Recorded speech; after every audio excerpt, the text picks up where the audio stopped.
The scream came before the alarm. I was standing at my post outside the Eastern Hall, half asleep on my feet, when Captain Daniel Voss dropped to the floor in front of me with a small dart still stuck in his neck. 1 second he was walking past, ignoring me the way he always did. The next second his legs gave out, and he was on the marble floor, his eyes wide open, not moving at all. I did not think. I moved. My name is Ethan Cole, and 3 months ago I was a nobody. A human contractor working the lowest post in a palace that belonged to beings who had been flying between stars while my ancestors were still figuring out fire. Nobody here respected humans. We were hired because we were cheap, not because anyone believed we could actually protect something that mattered. That night, everything I thought I knew about my place in this world changed in less than a minute. The eastern hall of the Korathi Palace was a long, tall room made of pale blue stone that seemed to glow faintly under the ceiling lights. Guards from a dozen different worlds stood along its walls, tall insect-like Korath soldiers with armored shells, silver-skinned Vantu with too many eyes, and me, a human, in a uniform that did not quite fit right, holding a rifle that felt like a toy compared to the energy weapons everyone else carried. I had been assigned to this post because no one else wanted it. The Eastern Hall connected to the private wing of Queen Ysseris, ruler of the Korathi Dominion, one of the oldest and most powerful star nations in this part of the galaxy. Guarding the hallway outside her private wing sounded important. It was not. Every real guard knew that nothing ever happened here. The real danger, they said, was in the throne room, or the landing bay, or the diplomatic wing where rival houses sent their representatives to smile and lie to each other. So when Captain Voss collapsed in front of me, no one else in the hall reacted right away. For half a second, they all just stared, the way people stare when something breaks the pattern they trust completely. I did not have that half second of confusion. On Earth, I had spent 4 years in a war zone where reacting a half second late meant someone did not come home. My body moved before my mind caught up. I grabbed Voss by the collar and pulled him behind the closest pillar, my eyes already scanning the ceiling vents, the side doors, anywhere an attacker could be hiding. That was when the other guards finally reacted, shouting orders in 3 different languages, running in different directions, some of them heading toward the exits instead of toward the danger. It was chaos. Beautiful, honest chaos. The kind you only see when a group of people who have never faced real danger suddenly have to. I checked Voss for a pulse. Weak, but there. Whatever had hit him was meant to disable, not kill. That told me something important. Someone wanted him alive for questioning, or they wanted this to look like an accident rather than an attack. Either way, someone had gotten close enough to the Queen's personal guard captain to put a dart in his neck without anyone noticing until it was too late. If they could do that to him, the most trusted guard in this entire palace, then no one in this hallway was actually safe. I kept low and moved toward the side door that led into a maintenance corridor, the same corridor I had walked through 100 times while doing rounds nobody bothered to check. It was the only path in this section that a person could use to move without being seen from the main hall. I had noticed it my first week here, back when I was bored out of my mind and looking for anything to keep my thoughts busy. Nobody else seemed to think it mattered. It was just a maintenance path, after all. Nothing important ever happened in a maintenance path, except tonight. I heard footsteps, quick and light, moving away from me down the corridor. Not the heavy, armored steps of a Korath soldier. Something smaller, faster, built for speed rather than strength. I did not chase. Chasing alone, in an unfamiliar palace, against an unknown enemy, was a good way to get myself killed for nothing. Instead, I backed out of the corridor and called it in over my comm unit, my voice steadier than I expected it to be. Possible intruder. Service Corridor 11, moving away from the Eastern Hall. Captain Voss is down, not dead, needs medical attention now. Nobody answered right away. I realized then that half the guards on this channel probably did not even understand basic Korathi trade language well enough to follow what I had just said, and the ones who did were too busy running around the main hall in circles to listen. That was the moment I understood something that would matter more than I could have guessed. This palace, with all its ancient technology, and its proud warriors, and its endless traditions, was not actually built to handle a real threat. It was built to look powerful. It was built for ceremonies, and parades, and formal duels, where everyone agreed on the rules beforehand. Nobody here had trained for someone who refused to follow the rules at all. Medical staff finally arrived for Voss, tall Korath in white robes who moved with careful, practiced calm, the kind of calm that comes from decades of never actually facing an emergency that could not be solved by protocol. They loaded him onto a floating stretcher and disappeared down the hall, and just like that, the immediate danger seemed to be over. The other guards started reorganizing themselves, shouting less, standing straighter, trying to look like they had been in control the whole time. I stayed where I was, near the door to the maintenance corridor, watching. Something about how quickly everyone settled back into their calm bothered me. An attack had just happened inside the Queen's private wing. The captain of her personal guard was carried away unconscious. And within minutes, everyone was acting like the danger had simply walked away on its own and would not be coming back. I did not believe that for a second. A tall Korath officer named Lord Kael Dorn approached me a few minutes later, his armor polished, his expression unreadable behind the ridges of his face. He was one of the senior nobles who oversaw palace security, a Korath who had made it very clear, more than once, that he thought hiring humans for guard duty was an embarrassment to the Dominion. "You," he said, looking at me the way someone looks at an insect that has wandered somewhere it should not be. "You were the one who called in the alert." "Yes, sir." "And you did not chase the intruder." "No, sir. I judged it was more important to secure the captain and report the threat than to chase an unknown enemy alone through an unfamiliar corridor." He studied me for a long moment, and I could not tell if he was impressed or disgusted. With Lord Dorn, it was usually hard to tell the difference. "A Korath guard would have given chase," he said finally. "A Korath guard also let someone walk close enough to your captain to drug him without anyone noticing," I said, before I could stop myself. I expected him to be angry.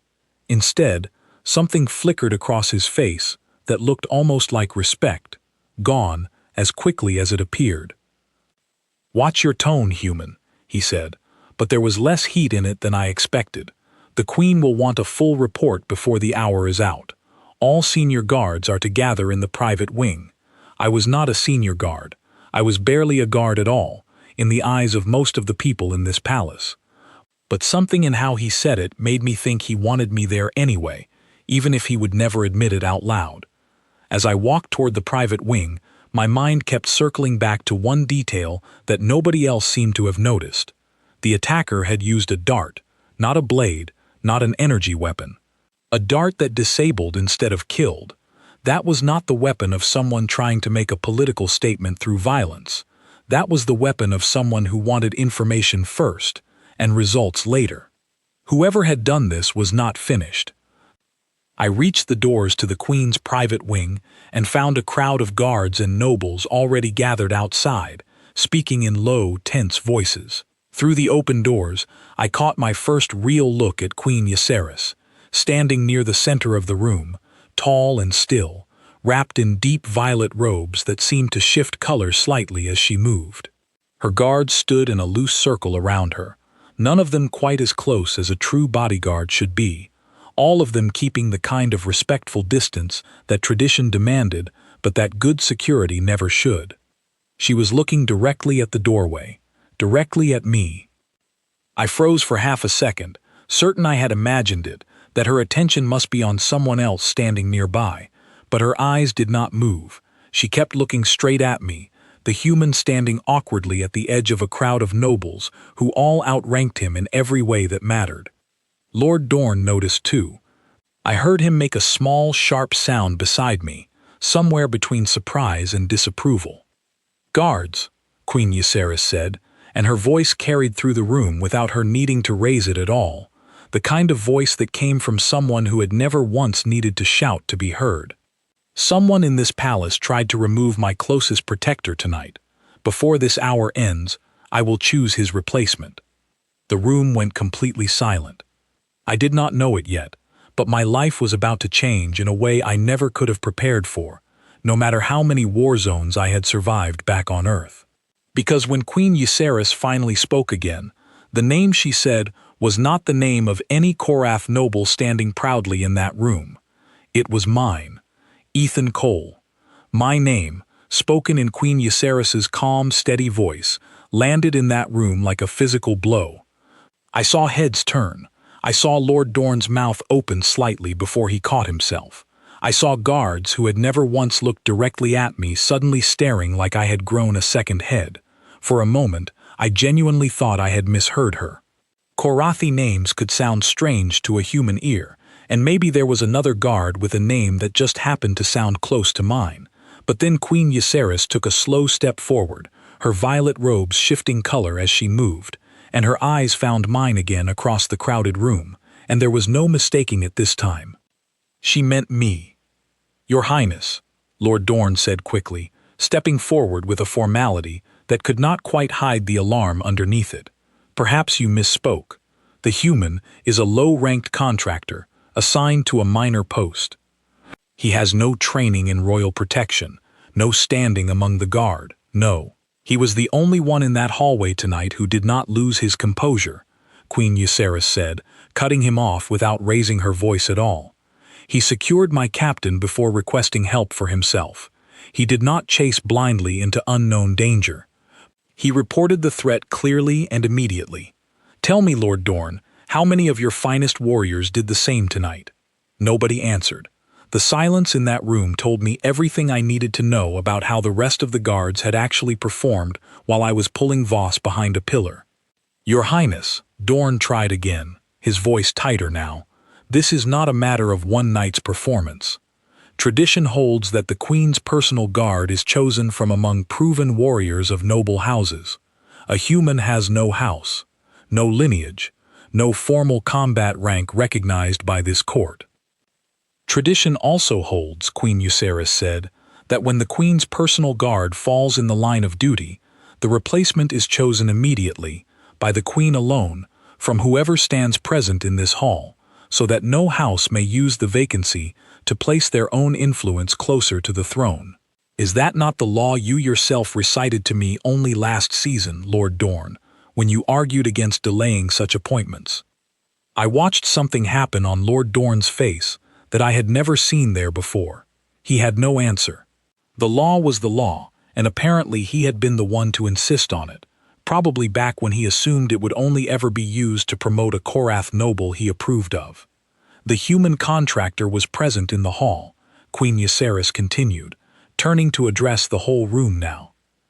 He responded faster and more clearly than any warrior standing here tonight. "By the law of this court, the choice is mine, and I have made it. Ethan Cole will stand as my personal guard until such time as I decide otherwise." I stood frozen at the edge of the room, every eye now fixed on me, and I honestly did not know what to do with my body. Should I bow? Should I salute? Nobody had trained me for this. Nobody trains a person for the moment an alien queen with more power than most star nations decides to point at them in front of a room full of furious nobles. I settled for stepping forward and giving the closest thing I had to a proper bow, the kind I had seen the palace guards use, hoping I did not look as ridiculous as I felt. "Your Highness," I said, "I am honored, but I need to be honest with you. I do not know your customs. I do not know the formal ways your guards are trained to protect you. If you choose me, you should know exactly what you are getting." A murmur ran through the crowd, some of it clearly disapproving, a human daring to question the Queen's decision out loud instead of simply accepting the honor in silence. But Queen Ysseris did not look offended. If anything, something in her expression sharpened with interest. "Tell me what I am getting then, Ethan Cole." "You are getting someone who has never fought in a formal duel in his life," I said. "Someone who does not know your rituals of honor combat, who has no house name to defend, no rank to protect. Where I come from, Fighting was never about honor. It was about survival, about doing whatever it took to make sure the people counting on you walked away alive, even if that meant breaking every rule anyone ever taught you. The room went quiet again, but this silence felt different from the last one, heavier. Queen Ysseris studied me for a long moment, and I had the strange feeling that she was not disappointed by what I had just said. She was almost pleased.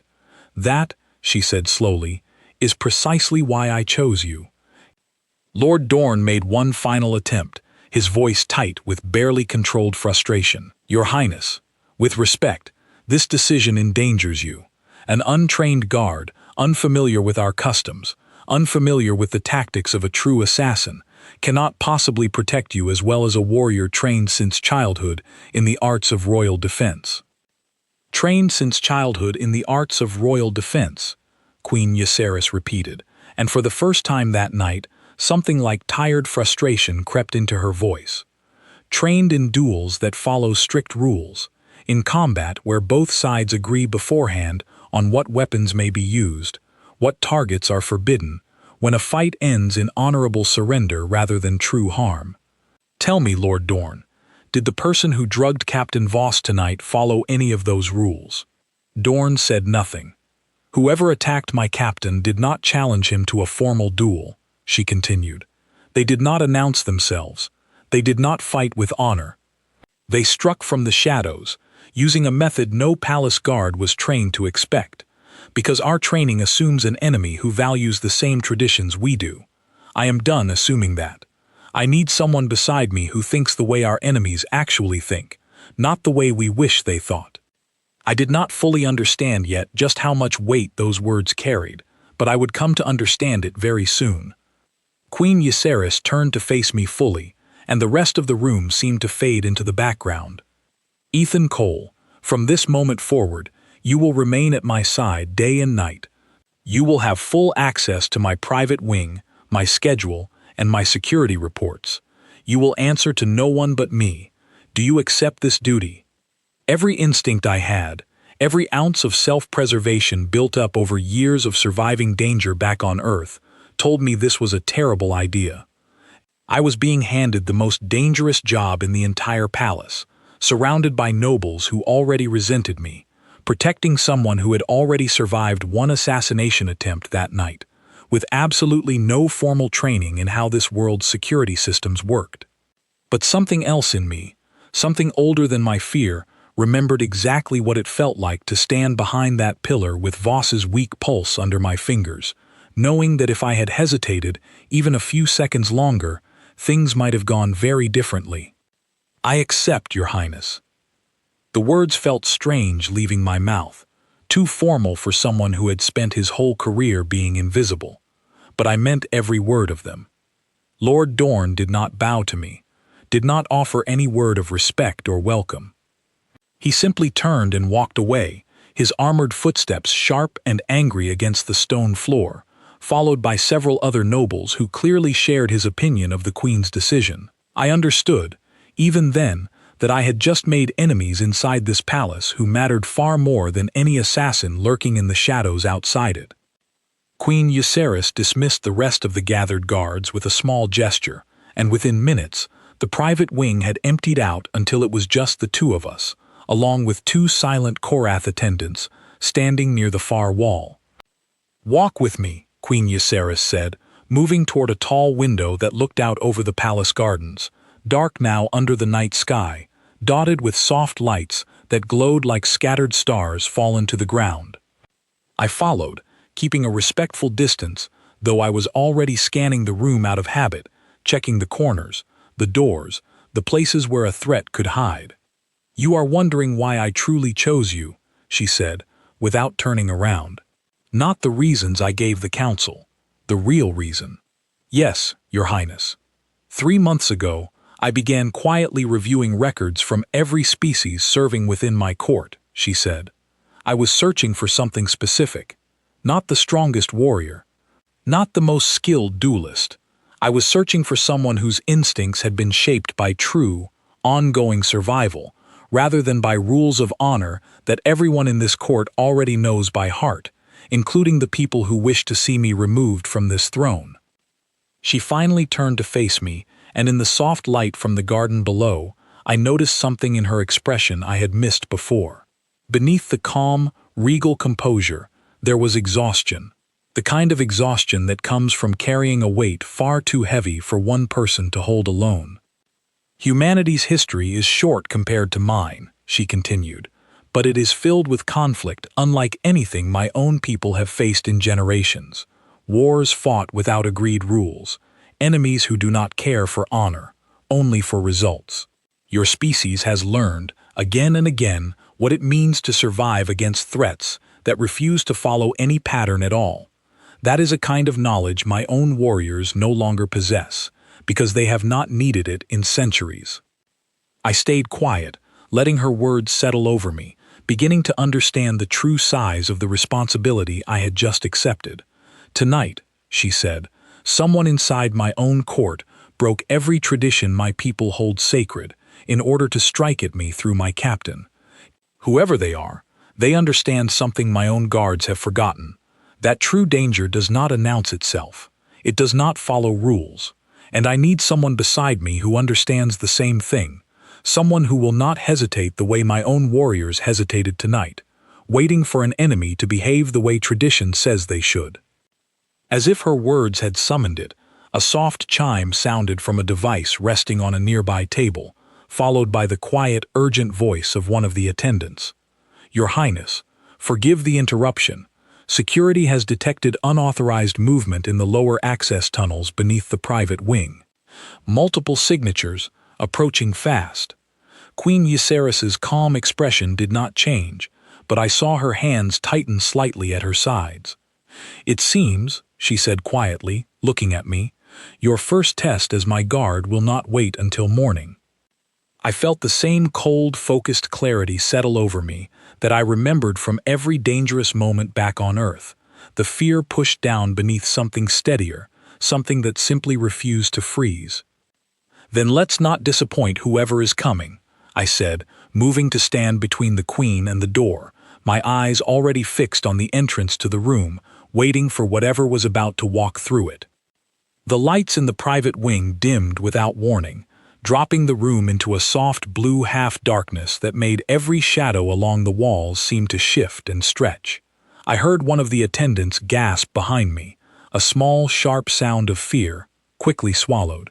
Someone has taken control of the lighting grid, I said, already moving. That means they know this palace better than a random attacker should. This was planned from the inside. Queen Ysseris did not panic. She stood perfectly still where I had positioned her, near the inner wall, away from the windows and the main door, watching me with an intensity that told me she was studying every move I made. The tunnels beneath this wing, I said, thinking out loud, as much as speaking to her. Where do they lead? Maintenance access, she said, used by service staff. They connect to nearly every section of the palace, including areas beneath the throne room and the guest wings. And who has access to the tunnel security controls? Senior palace staff, certain nobles with standing authorization, and in theory, no one else. In theory, those two words told me everything I needed to know about how this attack had been planned. Whoever was coming for the Queen tonight had authorization they should not have had, which meant this was not some outside enemy sneaking in from beyond the palace walls. This was someone already trusted within these halls, someone with access that should have made them one of the last people anyone suspected. I moved toward the heavy door that led out into the main corridor and pressed my palm flat against it, feeling for vibration, the way I had been trained to check for approaching movement back on Earth when electronic sensors could not be trusted. I felt it almost immediately, a faint, steady rhythm, multiple sets of footsteps, moving fast, moving with purpose, not the careless pace of confused guards, but the controlled pace of people who knew exactly where they were going. They're close, I said. And there's more than one. How many guards remain posted near this wing? Queen Ysseris asked, her voice steady despite everything. After Lord Dorne stormed off with half the senior guards behind him. Not enough. I kept my eyes on the door. Your Highness, I need you to trust me completely for the next few minutes, even if what I do looks nothing like what your guards would normally do. I already made that choice when I said your name in front of my entire court, she said. Do what you must. I grabbed a heavy ornamental table standing near the window, one of the pieces of furniture I had noticed the moment I walked into this room, and dragged it in front of the main door, angling it so that anyone forcing their way through would be slowed just enough to matter. It was not elegant. It was not the kind of tactic any properly trained royal guard would ever use. But elegance had never kept anyone alive in the fights I had survived. This is not how a Korath guard would defend this room, Queen Ysseris said, watching me with something between confusion and fascination. No, I agreed, moving to the side wall and pulling loose a decorative metal rod from its mount, testing its weight in my hand. A Korath guard would stand at the door and wait to meet the attackers with honor, weapon raised, ready for a fair fight. I'm not interested in a fair fight. I'm interested in you still being alive in 10 minutes. The door shuddered under a sudden impact, the sound of something heavy striking it from the other side. The table I had positioned held for a moment, buying precious seconds, before a second impact split the wood along its center. Get behind me and stay low, I told the queen, positioning myself between her and the door, my improvised weapon held ready, every instinct from years of survival narrowing my focus down to a single, sharp point. The door finally gave way, and 3 figures moved through the gap, wrapped in dark, tight-fitting armor unlike anything I had seen the palace guards wear, their movements quick and precise, clearly trained, clearly professional.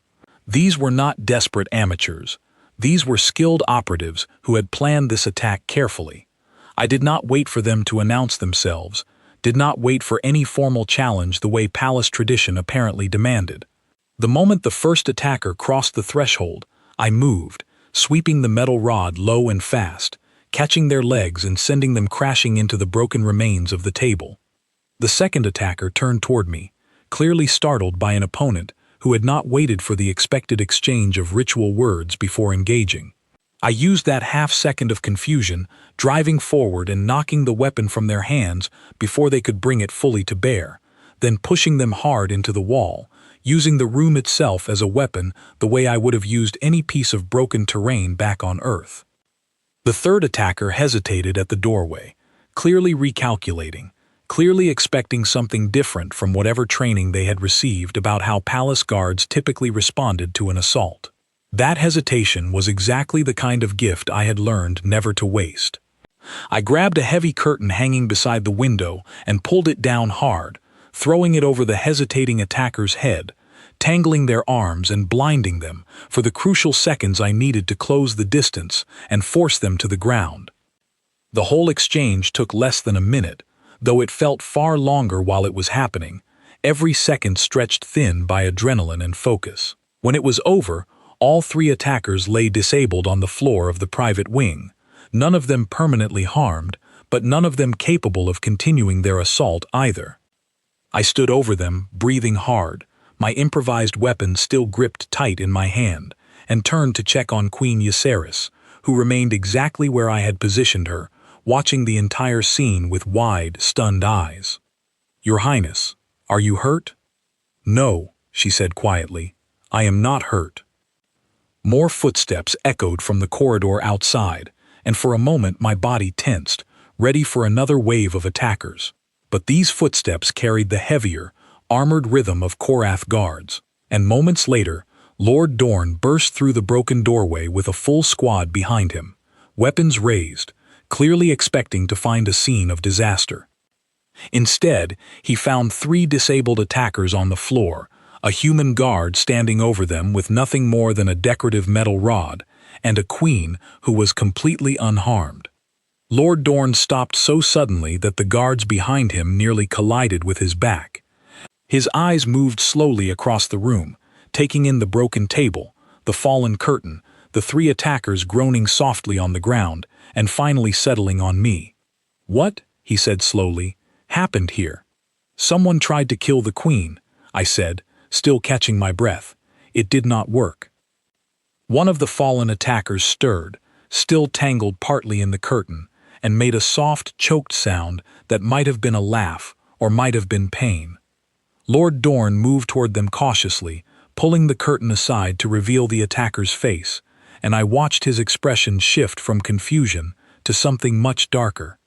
"This armor," he said quietly, more to himself than to anyone else in the room, "this is not the equipment of any known criminal faction. This is military-grade equipment, belonging to House Malvourne." The name meant nothing to me yet, but the reaction it caused in the room told me it should have meant something. Several of the guards behind Dorn shifted uneasily, exchanging glances, and even Queen Ysseris's composed expression cracked slightly, with something that looked like genuine alarm. "House Malvourne has no standing grievance with the throne," one of the guards said carefully, as if trying to convince himself as much as the room. "Their territories border ours peacefully. Why would they send operatives to strike at the Queen directly, in her own private wing, using methods that would mean total war if discovered?" "That," Queen Ysseris said, finally stepping forward from behind me, her voice steady again despite everything, "is precisely the question we need answered. And these three," she nodded toward the disabled attackers on the floor, "are going to answer it." I looked down at the attackers, seeing them properly for the first time now that the immediate danger had passed. Beneath their tactical armor, they were Korath, like most of the guards in this palace, but their builds were leaner, harder, clearly shaped by a very different kind of training than the ceremonial guards who typically walked these halls. One of them, the one who had hesitated at the doorway, was staring up at me with an expression I did not fully understand at first. It was not anger, it was not hatred, the way I might have expected from someone who had just failed a mission this important. It looked almost like confusion, the deep, unsettled confusion of someone whose entire understanding of the world had just been challenged in a way they had never prepared for. "You did not fight with honor," the attacker said quietly, their voice rough, still recovering from the impact of hitting the floor. "You did not announce yourself. You did not offer challenge. You used the room itself against us, like we were nothing more than an obstacle to be defeated, rather than opponents to be honored." "That's right," I said, meeting their gaze directly. "What manner of warrior are you?" They asked, and there was something almost desperate in the question, as if the answer mattered to them far beyond simple curiosity.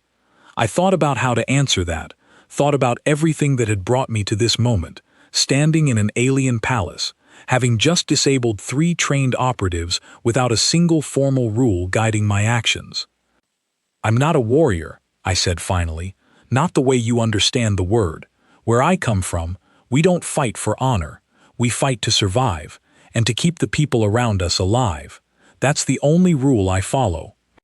The attacker's expression shifted again, and this time I recognized what I was seeing clearly. It was fear. Not fear of pain, not fear of punishment, but something deeper and stranger.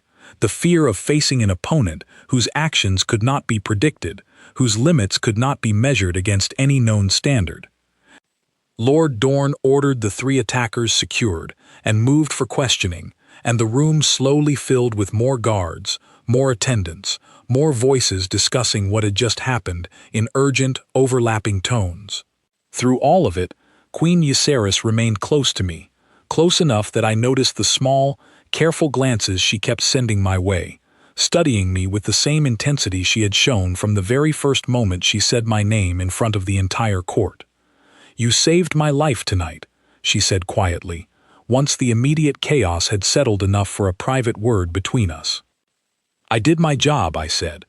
"No," she said, shaking her head slowly. "You did far more than your job. You did something none of my own guards, trained since childhood, prepared their entire lives for moments exactly like this one, were able to do.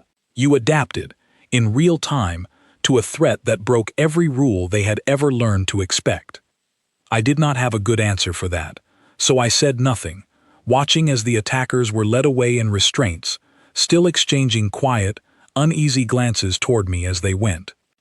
I had no idea, standing there in that damaged room, that the true consequences of tonight's failed attack were only just beginning, and that within a matter of hours, House Malvourne's carefully hidden plans would begin to unravel in ways none of us could have predicted. By the time the sun rose over the palace gardens, word of the failed attack had spread through every level of the court. I had not slept at all, standing watch outside the room where the 3 captured operatives were being held, still processing everything that had happened in the space of a single night. Queen Ysseris insisted on being present for the questioning, and insisted just as firmly that I remain at her side throughout it, a decision that drew more than a few disapproving looks from the senior nobles gathered in the hallway outside the holding chamber. "This is highly irregular," one of the nobles muttered, just loud enough for me to hear. "A contractor present during matters of state security." I ignored the comment. I had already learned, in less than a full day, that most of the disapproval aimed my way said far more about the people saying it than it did about me. Inside the holding chamber, the 3 captured attackers sat restrained in reinforced chairs, watched over by a pair of stern-faced Korath interrogators. The one who had spoken to me the night before, the one who had asked what manner of warrior I was, looked up as Queen Ysseris entered the room, followed closely by me. "Your Highness," the attacker said, their voice carrying a strange mixture of formality and exhaustion. "I did not expect to be questioned by the Queen herself." "You attempted to end my life inside my own home," Queen Ysseris said, her voice calm but edged with something sharper than I had heard from her before. "I believe I have earned the right to ask my own questions." The interrogators stepped back respectfully as she approached the restrained attacker, and I positioned myself a careful step behind her, watching the other 2 captured operatives closely, still cautious even here, even now, after everything that had already happened. "Who sent you?" Queen Ysseris asked directly, "and why?" The attacker was silent for a long moment, clearly weighing something internally, before finally speaking. "House Malvourne believes the Dominion has grown weak under your rule, Your Highness. They believe a strong hand is needed to guide the throne through difficult times ahead, and they do not believe that hand should belong to you. And they thought sending assassins into my private wing was the appropriate way to express that belief. They believed," the attacker said carefully, "that your guard would be predictable, ceremonial, bound by the same traditions that have shaped every royal guard for generations. They studied your security patterns for months, Your Highness. They knew exactly how your warriors would respond, exactly where the gaps in your formal protection would appear during a moment of chaos." "And yet," Queen Ysseris said, glancing briefly back at me, "here we stand." The attacker's eyes moved to me as well, and I saw that same unsettled expression return, the look of someone whose careful planning had run headfirst into something they had never accounted for. "Yes," the attacker admitted quietly, "here we stand. Their plan accounted for every trained warrior in this palace, every tradition, every rule of engagement your guards have followed for generations. It did not account for him." I stayed quiet, listening, letting the weight of that admission settle into the room. "Explain," Queen Ysseris said. "We were trained to expect challenge before combat," the attacker continued. "A warning, a formal declaration, time to prepare for an honorable exchange. Your human guard offered none of that. He did not fight like a warrior defending a queen. He fought like something that had faced true, chaotic danger many times before, something that understood no fight is ever guaranteed to follow a pattern. We had no counter for that, because we had never trained against anyone who fought that way." Queen Ysseris turned fully toward me now, and I felt the weight of her attention along with the attention of everyone else in that room. "You said something to me last night," she said, "that where you come from, warriors do not fight for honor, only to survive and protect the people who matter to them. I did not fully understand the size of that difference until I watched it work in front of me. I thought about how to respond, aware that everything I said in this room would likely be repeated throughout the palace within hours. On Earth, I said slowly, we did not have the luxury of honorable enemies for most of our history. We fought people who did not care about rules, who would strike at anyone, anywhere, without warning, if it gave them an advantage. We learned to survive that, generation after generation, until it became instinct rather than strategy. It's not something I'm proud of, exactly. It's just something my species had to learn the hard way. The attacker in the chair let out a slow, shaky breath, and I realized, with some surprise, that what I was seeing in their posture now was not defiance. It was defeat, deep and complete, the kind that came from understanding they had been sent into a fight they were never truly prepared for. "Your Highness," the attacker said quietly, "I ask for surrender terms." The room went still. Behind me, I heard one of the other two captured operatives shift in their restraints, and when I glanced over, I saw the same resigned expression settling over their face as well. "We surrender," the second attacker said, their voice quiet but clear. "Not to the throne, not to the Dominion's laws. We surrender to him." They nodded toward me, careful and deliberate, the one with no war shape, the one who does not fight the way any of us were trained to expect. I did not fully understand the phrase at first, and Queen Ysseris must have noticed my confusion, because she offered a quiet translation. "In old Karathi military tradition," she said, "every warrior is said to carry a war shape, a pattern of combat shaped by their training, their house, their honor code. It is how warriors recognize and respect one another in battle, even as enemies. To have no war shape means you cannot be predicted, cannot be prepared for, cannot be honored in the traditional sense, because there is no pattern to honor. They are afraid of you," she continued, watching my face carefully, "not because you are stronger than them, though you clearly are skilled. They are afraid because they cannot calculate you. Every threat they have ever trained against follows some kind of pattern. You do not." I looked at the three captured operatives, seeing them clearly now, not as fearsome enemies but as people who had built their entire lives around a system of rules that had simply failed them the moment it mattered most. "I'm not looking to be feared," I said, mostly to myself, though the whole room heard it anyway. "Perhaps not," Queen Ysseris said quietly, "but fear, in this case, may prove more valuable to this dominion than you understand." She turned back to the restrained attacker who had first requested surrender terms. "Tell me everything you know about House Malvourne's plans, and I will consider mercy in how this matter is resolved." Over the next hour, the captured operatives spoke at length, revealing details about House Malvourne's growing dissatisfaction with the throne, their quiet gathering of resources and alliances among other disgruntled nobles, and their belief that a sudden, decisive strike against the Queen would create enough chaos to justify their own rise to greater power within the Dominion's council. It was a plan built entirely on the assumption that the Queen's Guard would behave exactly as tradition demanded, predictable, honorable, and therefore exploitable. It was a plan that had failed the very first moment it encountered someone who refused to play by those rules. As the questioning concluded and the operatives were led away to await formal judgment, Queen Ysseris drew me aside into a quiet corner of the hallway outside the holding chamber, away from the ears of the gathered nobles. "House Malvourne will not stop simply because this attempt failed," she said quietly. "If anything, tonight's failure will make them more careful, more determined, and far more dangerous the next time they try. Then we'll be ready," I said. "You say that with remarkable confidence for someone who has held this position for less than a full day. I've spent my whole life being underestimated," I said, "by people back home who thought humanity was too small and too young to matter on a bigger stage. By people here who assumed I was decoration, not protection. Every single time, being underestimated has worked in my favor, right up until the moment it stopped working for the people underestimating me."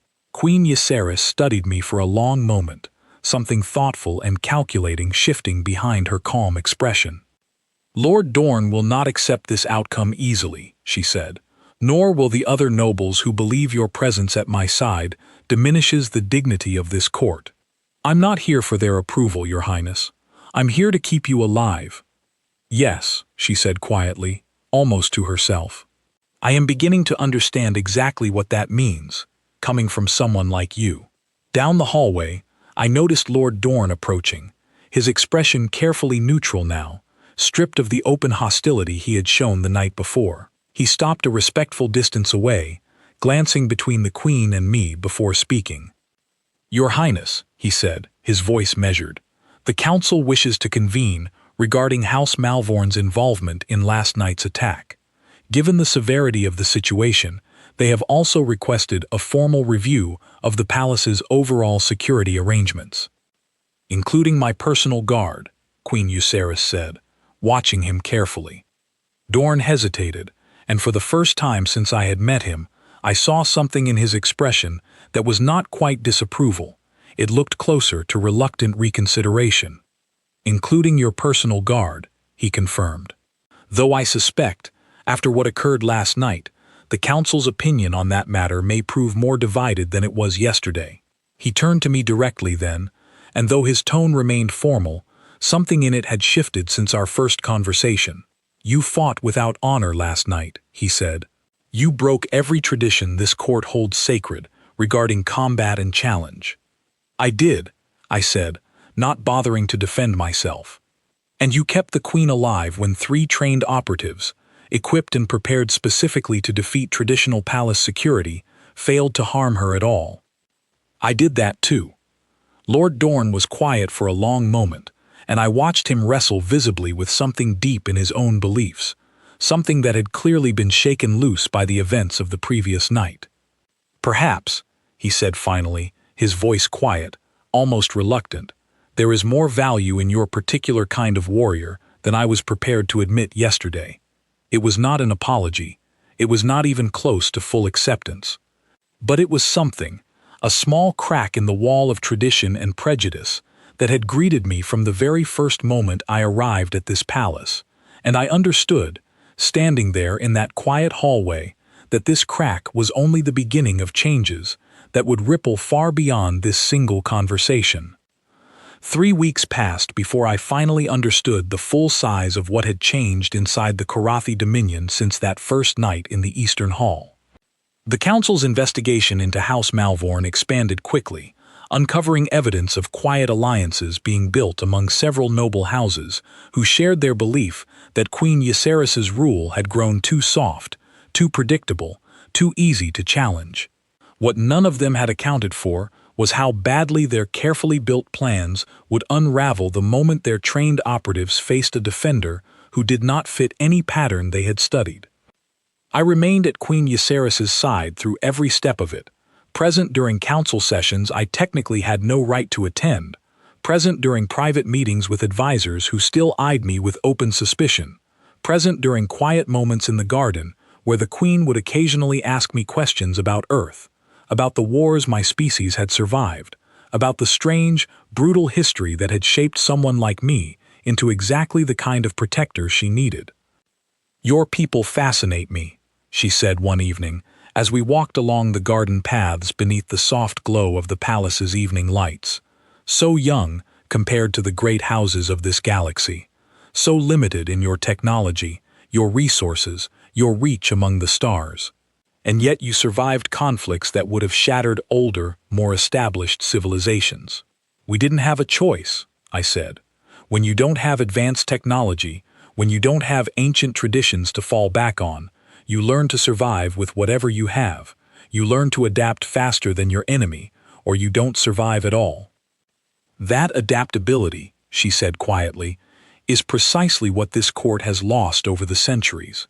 We have grown so comfortable within our own traditions, our own rules of honor and challenge, that we forgot an enemy willing to break those rules could walk right through the gaps we never bothered to close."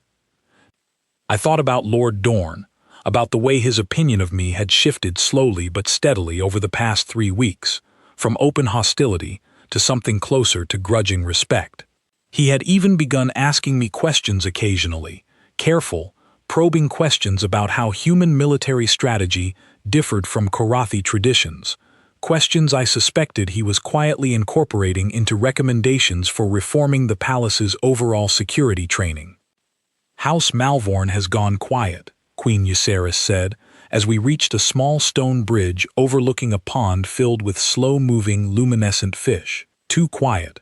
According to my advisors, they believe the house is regrouping, reconsidering their approach, now that their first attempt has failed so completely. They'll come back, I said. People who believe they deserve power rarely give up just because their first plan didn't work. No, she agreed. They will not. But next time, they will not find the same palace they studied so carefully before their first attempt. Lord Dorn has already begun implementing changes to the guard training program, incorporating some of the tactics you demonstrated that night. Adaptability, unpredictability, a willingness to abandon tradition when survival demands it. I felt a strange mixture of pride and unease at that. Part of me was glad to see the palace's defenses actually improving, glad to know that the next attack, whenever it came, would face a much harder fight than the last one had. But part of me also understood that everything I represented here challenged a way of life this court had followed for generations, and that kind of challenge rarely came without consequences. Those consequences arrived sooner than I expected, in the form of a formal message delivered to the palace 3 days later, carrying the seal of a neighboring star nation I had never even heard of before that moment.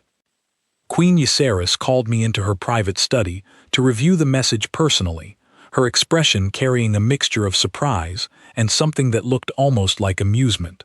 "It seems," she said, handing me a translated copy of the message, "that word of what happened in this palace has already traveled beyond our own borders." I read through the message carefully. It came from the ruling council of a nearby star nation, one of several smaller powers that maintained careful diplomatic ties with the Karathi Dominion. The message was formal, filled with careful diplomatic language, but the core request underneath all the formality was clear enough. They wanted to hire a human guard of their own. They heard about the attack, Queen Euceris said, watching my reaction carefully. About how it failed, about the guard who defended this throne using methods no one in this region of the galaxy had ever seen before. They are asking whether more guards like you might be available for hire to protect their own leadership from similar threats. I stared at the message for a long moment, thinking back to that first night, standing in the Eastern Hall, invisible, unimportant, assumed by everyone around me to be nothing more than a cheap decoration meant to satisfy some minor diplomatic gesture toward Earth. "They're not just asking for a guard," I said slowly, understanding dawning as I spoke. "They're asking because they're afraid that whatever protected you that night could just as easily be turned against them, if they don't have something similar protecting themselves." "Yes," Queen Euceris said, a small, satisfied smile crossing her face. "Fear, as I told you weeks ago, can prove far more valuable than anyone expects. Word of what happened here has begun reshaping how other powers in this region view your entire species. No longer simply cheap labor, useful only for the lowest, least important tasks. Now potentially, something far more valuable. Something worth genuine respect." I thought about every human contractor I had ever met on this palace's staff. People who had been treated exactly the way I had been treated before that first night. Dismissed, underestimated, assumed to be capable of nothing more than the simplest, least dangerous work available. I thought about how quickly that assumption had shattered the moment someone actually needed real protection, rather than simply the appearance of it. "This could change a lot of things," I said quietly, "for a lot of people back home." "It already has," Queen Euceris said. "I have received similar inquiries from 3 other neighboring powers over the past week alone. It seems my choice that night, made in a moment of chaos and desperation, has begun rippling outward in ways I could not have fully predicted." I set the message down carefully, thinking about everything that had happened over the past 3 weeks. From that first terrifying moment when Voss collapsed in front of me, through the chaos of the attack in the private wing, through the slow, grudging respect I had earned from people like Lord Dorn who had once dismissed me entirely. "Why did you really choose me that night?" I asked. "The real answer, not the political explanation you gave the council." Queen Euceris was quiet for a long moment, looking out through the study window at the palace grounds below, where guards, both Korath and, increasingly, human, walked their patrols in the fading evening light. "I chose you," she said finally, "because I was tired of surrounding myself with warriors who could only imagine one kind of enemy, one kind of threat, one kind of battle. I needed someone capable of imagining every possibility, someone whose instincts had been shaped not by comfortable tradition, but by genuine, difficult survival. Your species has faced more chaos, more unpredictable conflict, in a shorter span of time than my own people have faced in centuries of comfortable peace. That experience, hard-earned and painful as it clearly was for your people, has made you uniquely suited to protect against threats my own warriors could never fully anticipate."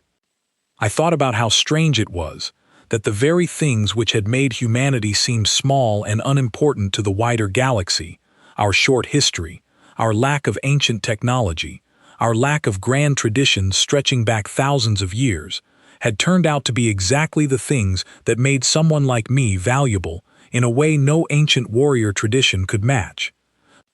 We had not survived by being the strongest, or the most advanced, or the most honorable. We had survived by being adaptable, unpredictable, willing to do whatever it took to protect the people who mattered, even when that meant breaking every rule anyone expected us to follow. "There will be more attacks," Queen Euceris said, turning away from the window to face me directly.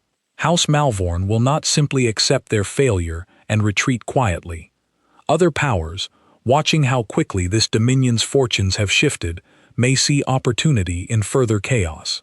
The days ahead will not be peaceful, Ethan Cole." "I didn't come here expecting peaceful," I said. "I came here expecting to do a job nobody else wanted, protecting people who didn't respect what I could offer. That's already changed more than I ever thought it would." "Yes," she said, and for the first time since I had met her, I saw something close to genuine warmth in her expression, rather than the careful, calculated respect she had shown me until now. "It has changed, and I suspect, Ethan Cole, that this is only the beginning of exactly how much more it will continue to change, for both of us." Outside the study window, the last light of evening faded fully into night, and somewhere in the distance, I could hear the quiet, steady footsteps of palace guards continuing their rounds, some Korath, some human, walking the same halls, protecting the same throne, under a system that had already begun shifting in ways none of us could have fully predicted just 1 month earlier. I did not know, standing there in that quiet study, exactly what challenges the coming weeks and months would bring. I did not know how many more houses would test the palace's defenses, how many more assassins would be sent to probe for weaknesses that no longer existed the way they once had. I did not know how far word of that first failed attack would eventually spread across the wider galaxy, or how many other human contractors, scattered across a dozen different star nations, were about to find their own quiet, unremarkable postings suddenly transformed into something far more significant. But I knew one thing with absolute certainty: standing beside a queen who had staked her trust in me when no one else believed I deserved it. Humanity had spent generations being underestimated, dismissed as too young, too limited, too small to matter among the great and ancient powers of the galaxy. That night, in the Eastern Hall, and everything that followed it, had proven something I suspected many of my own people had always quietly believed, even when no one else was willing to say it out loud. We had never been small. We had simply never been given the chance to show exactly what we were capable of, until the moment someone finally needed protection real enough and dangerous enough that only the strange, hard-earned instincts of a species that had survived its own brutal history could possibly provide it. And now, across the wider galaxy, that chance had finally arrived.